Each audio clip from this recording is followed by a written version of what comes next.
Welcome to Chillin' 101. We hope this video helps. You start by preparing the device so the update goes smoothly. Make sure the battery is above 50% or plug in the charger, and connect to a stable Wi-Fi network to avoid data interruptions. Once connected, open Settings, tap About Phone, then System Updates. This begins the search. You check for available packages and read the brief release notes shown.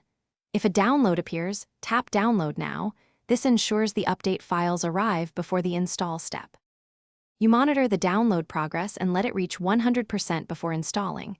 Intermittent Wi-Fi can pause the transfer, so make sure the percentage climbs steadily. Once the package finishes, the system may verify integrity. Allow that process to complete so the installer won't fail midway. If the phone warns about low storage, free at least 1 to 2 gigabytes and restart the download.